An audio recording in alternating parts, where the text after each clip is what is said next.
जय हिंद। तो आइए आज हम लोग देखते हैं अक्षांश लैटिट्यूड। अक्षांश को हम देखते हैं। अक्षांश किसे कहते हैं?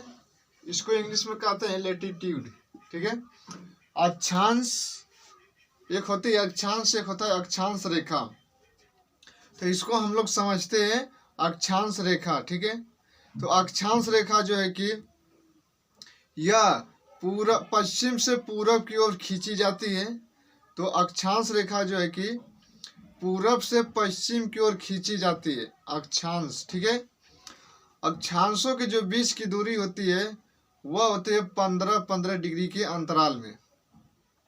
तो अक्षांश रेखा जो है कि किसे कहते हैं? तो देखिए अक्षांश रेखा देखिए ग्लोब पर जो है कि ग्लोब पर जितने भी रेखाएं खींची जाती है वह रेखा सभी क्या होती है? काल्पनिक होती है। मान लीजिए हमने एक ग्लोब बनाया, इस ग्लोब पर जितनी भी रेखाएं खींची जाती है वह सभी एक काल्पनिक ही रेखा होती है। ठीक है। तो काल्पनिक रेखा होती है, जितने भी रेखाएं ग्लोब पर खींची जाती है वह सभी रेखाएं काल्पनिक रेखा होती है। तो हम लोग देखते हैं कि ग्लोब, ठीक है, तो अक्षांश किसे कहते हैं? तो देखिए, ठीक है, तो देखिए 0 डिग्री, ठीक है, बिंदु मानकर या किसी स्थान से, बिंदु मानकर या तो किसी स्थान से उत्तर या तो दक्षिण, उत्तर या तो दक्षिण की खींची गई कोणीय दूरी को अक्षांश कहते हैं। ठीक है। तो कोणीय दूरी यहाँ पे मान लीजिए बिंदु मानकर हमने एक रेखा खींचा, तो यह जो है कि पृथ्वी को 2 बराबर भागों में डिवाइड कर रही है। हमने क्या कहा कि 0 डिग्री या किसी स्थान से हम उत्तर या दक्षिण की तरफ कोणीय दूरी की माप लेकर, ठीक है, तो अक्षांश कहते हैं। तो देखिए अक्षांश क्या है? ये कौन सी रेखा है जो पृथ्वी को 2 बराबर भागों में डिवाइड कर रही है? तो इस रेखा का नाम है विषुवत रेखा। 0 डिग्री विषुवत रेखा। इस रेखा के कई नाम, 3 नाम है। इस रेखा को हम 3 नामों से जानते हैं। एक विषुवत रेखा, भूमध्य रेखा, 3 नाम है इसके, भूमध्य रेखा, या इसी को कहते हैं इक्वेटर। ठीक है, इसी को कहते हैं इक्वेटर। पृथ्वी को 2 बराबर भागों में डिवाइड करने वाली रेखा विषुवत रेखा पृथ्वी को 2 बराबर भागों में डिवाइड कर रही है। तो यह जो है कि यदि रेखा में सबसे बड़ी रेखा विषुवत रेखा ही है। तो देखिए पृथ्वी को 2 बराबर भागों में डिवाइड करी, तो यह आपका जो काला है आपका क्या होगा? यह दक्षिणी गोलार्ध होगा। यह आपका दक्षिणी गोलार्ध, यह आपका दक्षिणी गोलार्ध और यह आपका उत्तरी गोलार्ध। ठीक है, उत्तरी गोलार्ध, यह आपका उत्तरी गोलार्ध हो जाएगा।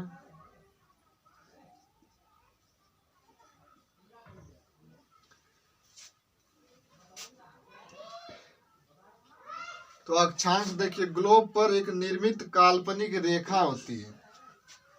ठीक है, जो पश्चिम से एक काल्पनिक, ग्लोब पर एक निर्मित काल्पनिक रेखा होती है जो कि ग्लोब पर पश्चिम से पूरब की ओर खींची गई रेखा को अक्षांश कहते हैं।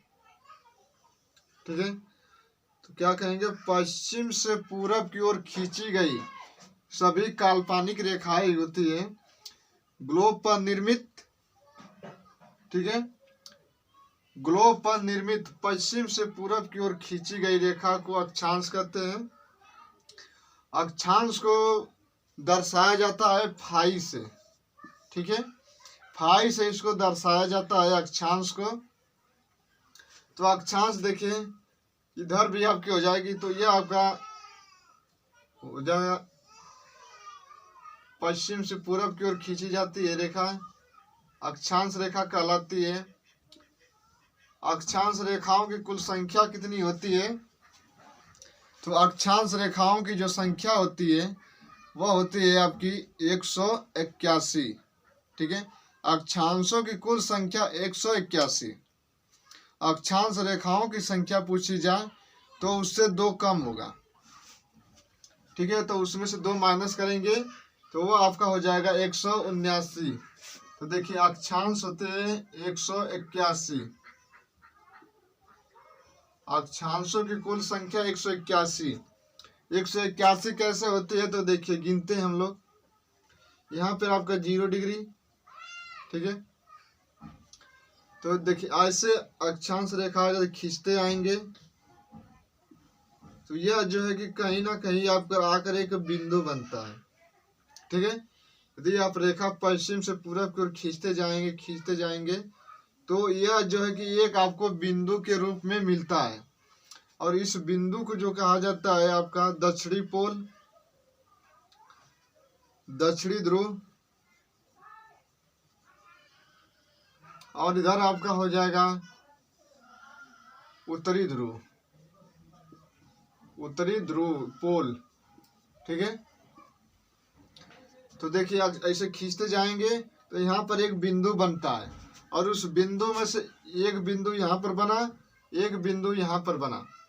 तो कितने हो गए अक्षांशों की संख्या 181। 181 कैसे है तो देखिए 90 इधर और 90 इधर, 90 उत्तरी गोलार्ध में, 90 दक्षिणी गोलार्ध में, और एक होती है विषुवत रेखा। ठीक है, एक विषुवत रेखा। तो टोटल कितने हो गए 90 प्लस 90। ठीक है, तो 90 प्लस 90 प्लस 1, एक कौन सी है तो एक 0 डिग्री रेखा है, एक हो जाएगी। तो कितना हो जाएगा यह टोटल 181। तो टोटल अक्षांशों की संख्या पूछी जाए तो 181। अक्षांश रेखा पूछी जाए तो कुल अक्षांश रेखाओं की संख्या कितनी होगी, कुल अक्षांश रेखा।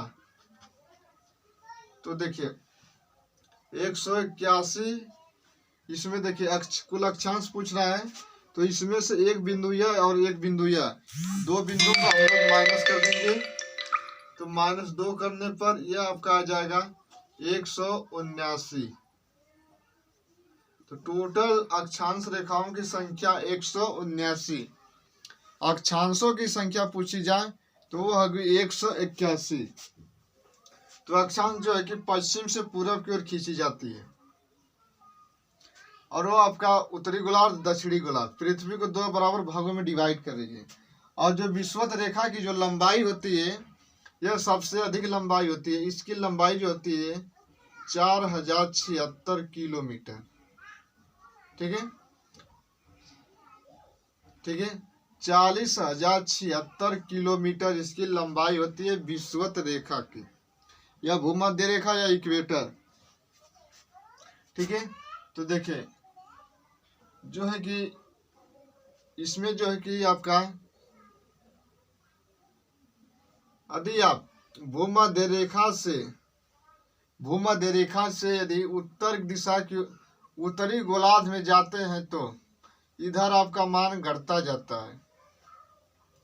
भूमध्य रेखा से दक्षिण की तरफ आने पर भी आपका मान घटता जाता है। ठीक है, तो भूमध्य रेखा से या विषुवत रेखा से उत्तरी गोलार्ध में प्रवेश करने पर उधर आपका मान घटता जाता है। इस अक्षांशों में, ठीक है, तो अक्षांशों की कुल संख्या में इसमें जो है कि आपके 4 रेखा सम्मिलित है या नहीं। इसमें 4 रेखा जो है कि टोटल रेखा कितनी है तो 5 है।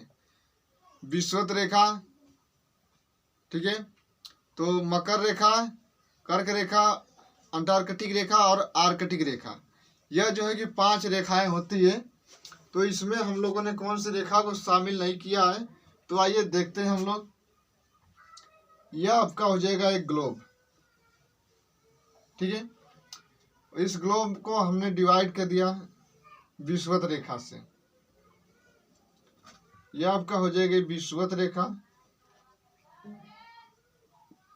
विषुवत रेखा जो कि 0 डिग्री, यह 0 डिग्री हो गई। यहाँ पे रेखा है आपका आर्कटिक रेखा, आर्कटिक रेखा, आर्कटिक रेखा जो कि इसका 66.5 डिग्री, ठीक है। इधर रेखा है आपका अंटार्कटिक रेखा, अंटार्कटिक रेखा,